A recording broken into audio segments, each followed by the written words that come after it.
coastal town in South India, his guide narrated stories originating from the forefathers of the local fishermen that had been passed down through many generations. These stories revolved around the temples that were the pride of the Mahabalipuram coast. On certain days, they could actually see the kalasas or the finials of 5 pagodas which were made out of copper and they were glittering in the gold. And therefore, Happinesses, he brings a story of how these 7 pagodas were there and they had all drowned into the sea. So is the story of the 7 pagodas the truth or it is not? So in texts or in inscriptions, there is no mention of the 7 pagodas. Here, the word pagodas refers to the temples with conical tops. Hafner was hearing stories about the 7 missing pagodas from the locals. But did he actually have any evidence to fuel this mystery of the 7 pagodas? What do you think? The answer is yes. He had the portolan charts or maps that marine travelers had used. During the 16th and the 17th centuries, European travelers passing by the coast of Mahabalipuram mentioned the existence of the 7 pagodas along the Mahabalipuram shore. So there was a lot of trade between east and west, and people moved through Silk Road.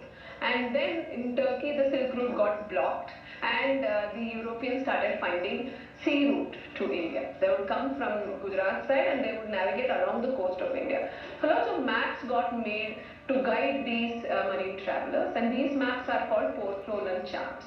Mahabalipuram had its unique view of showing 7 pinnacles of 7 towers of structures. So that's how it got the name 7 pagodas. So they used this as a landmark to realize that they have reached Mahabalipuram. Back then, Western countries traded goods like tea, textiles, spices, and many other things with India. And when the trade travelers from Europe and other countries approached this East Sea route, it was Mahabalipuram that lay right in the middle of their sea route. Say if Europeans wanted to go further to the Southeast Asia and so on. So Mahabalipuram in that way presented itself as a port and also as a landmark for seafarers. This trade had been happening for time immemorial, but probably more so in the 13th, 14th, 15th centuries, coming up to colonial period. In fact, it was so thriving that Pliny the Younger, he actually says that Rome was being bled dry because it was paying so much of money to the South Indian traders. And one of the Caesars actually tried to impose a moratorium and say, we will not trade with South India, and he couldn't implement it because the thirst for luxury goods was so high in Rome. Ivory was a big export that we gave. In fact, biggest export was pepper. You could not have a great Roman party with meat dishes if it wasn't flavored with pepper. We sold nutmeg as well, cardamom as well. And you had woven cotton cloth which had embroidery on it or which had painting on it. So every permutation and combination went. Travelers were coming. Good. They were trading as well. Very good. In fact, these traders had also made maps to identify Mahabalipuram and even mentioned the 7 pagodas in those maps. But before solving the mystery of the 7 pagodas, we need to understand the connection between Mahabalipuram and its temples. Today, most people refer to this town as Mahabalipuram. The more appropriate way to call it will be Mamallapuram, which is the old name for the town. Mamalla in Sanskrit means great wrestler, Mahamalla.